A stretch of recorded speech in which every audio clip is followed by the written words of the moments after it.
Welcome to the DIY3DTech.com channel. So here we have a frontal view of the TwoUp basically completed. We're going to change the gantry mount for the extruder to use a snap-on version. We've started to print out the various extruders, but again, the version 2.0 bugaboo kind of got me again. The spring that they've included for the extruder isn't the same spring as in version 1, so it doesn't fit inside this extruder unit. So we're going to have to go to Home Depot and get another spring.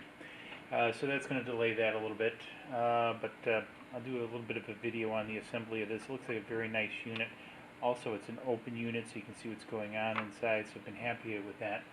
But wanted to get this set up and see if everything works, and sure enough, as you can see, everything works with software set up, so we can make it move and do all kinds of things.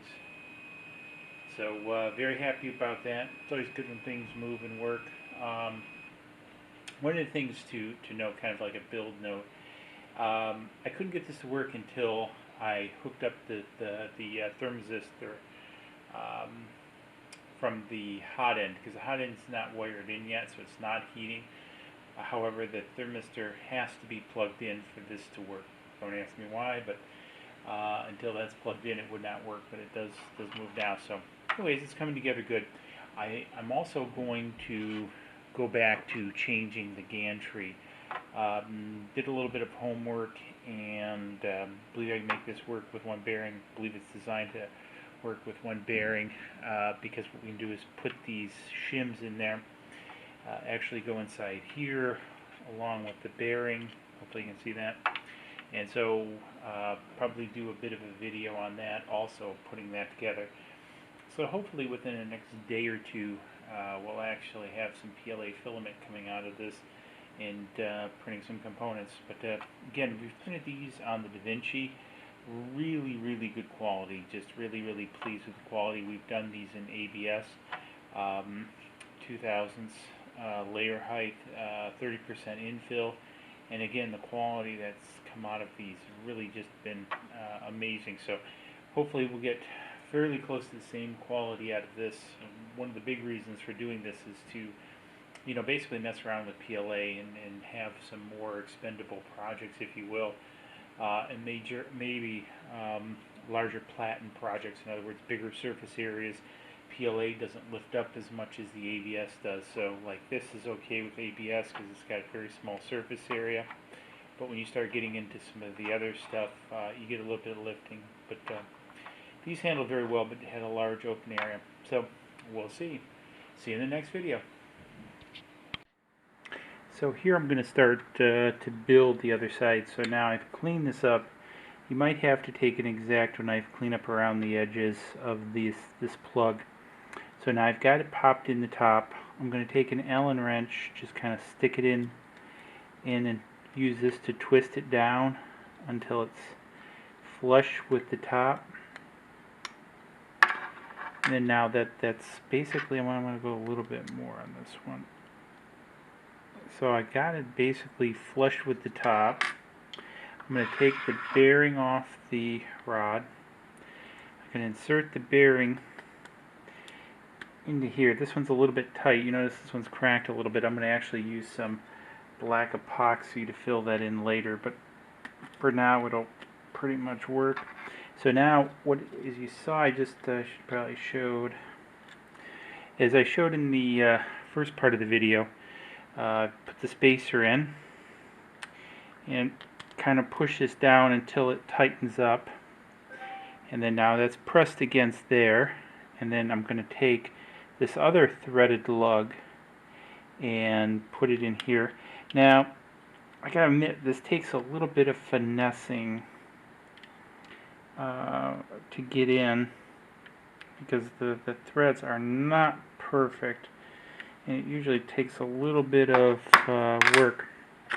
So again, I've had to kind of clean up the edges a little bit, and you can see just kind of taper it down if I was real ambitious, I would probably put these on the lathe and spin them down so they were tapered uniformly, but that's probably more time than it's worth. So again, and potentially, if all else fails, one of the other good starters, and make sure you have the right side up. It's always nervous when you're watching, isn't it? Okay, so you see that popped in.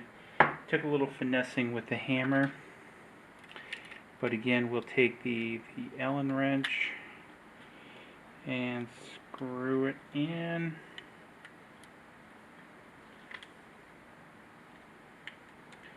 And we'll get it sort of tight against the bottom, which we did. Now notice we do have some cracking here where we do have some separation.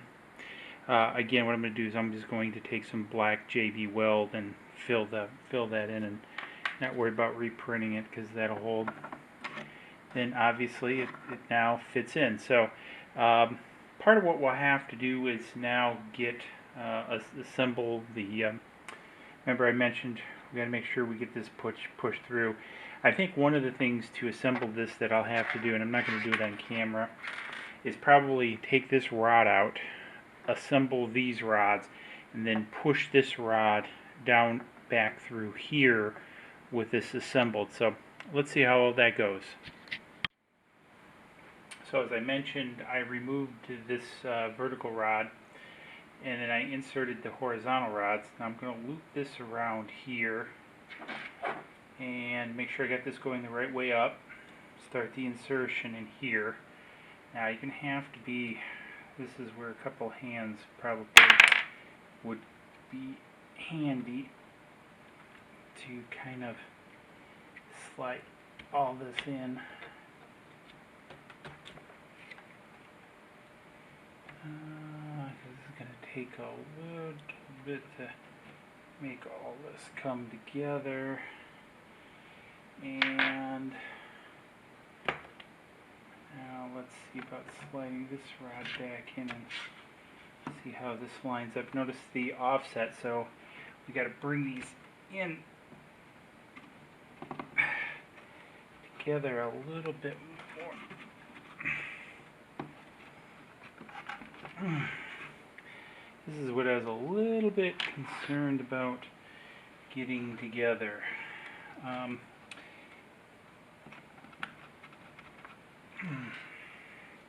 These seem to be coming up a little bit short. I might actually have to clean one of these out with a drill, so I think I'm going to have to take this apart because notice I'm coming up about an inch short. So I'm going to go off camera, see about cleaning this up, but you get the general idea because again, we'll loop this bearing back through here, slide it in there, insert the screw through here, and everything should be good.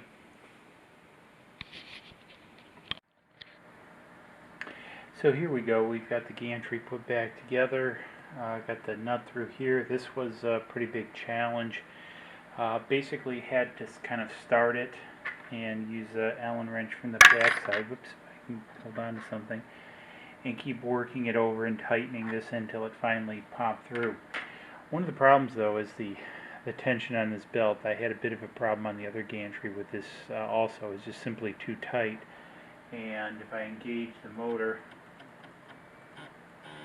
you can hear it move. You try to move but not turn the belt. It moves a little bit, but this is definitely a problem. Somehow I gotta get this belt to stretch out or something. I think one of the big drawbacks of this whole thing is lack of some kind of idler or pulley or something to tension this belt or allow you to adjust the tensioning on this belt. So not sure how I'm going to deal with this just yet. I tried putting clamps on it last night and stretching it in. Basically on the other gantry I had to loosen this up and leave this partly loose to get it to to rotate. So again, not sure what I'm going to do because the tautness, but the one thing I can definitely say is that the gantry is a lot less weight than it was before. You can still see where there's going to be some Z wobble in this, no matter what you do, but it's got to be a ton better. I'm still thinking about using a Bowen extruder instead of the mounted one here to lighten it up, but we'll see how it goes in the future. I want to get something going. So my next task is going to be to get see if I can't get some of the tension off this belt. I may try a heat gun just to see if the belt will stretch. I'll leave it on there overnight. One of the other things that I did mention in the other section of the video is I did have to use a drill to drill these out, clean these out a little bit extra to bring them in close enough to get this rod in, because you remember I was about 1 inch off. So I did have to get a matching drill and clean those out. Now it's nice. The look is also a lot cleaner too than with that wooden gantry in there. So all in all, happy with it. Whoever designed this gantry did a heck of a job. You know, with these plugs and the bearings and the shims. So all in all, very good. And again, we're going to use the snap-on gantry. And this will actually make it a lot easier to put the snap-on gantry on, because the snap-on has teeth, so it'll pop here, clip onto this top rail, where before it was difficult because of the board back here to get at, but now since this is all open, this will be easy to get at and lock the teeth in, or unlock the teeth if I want to change it, because remember I had mentioned about potentially using this for a laser project too.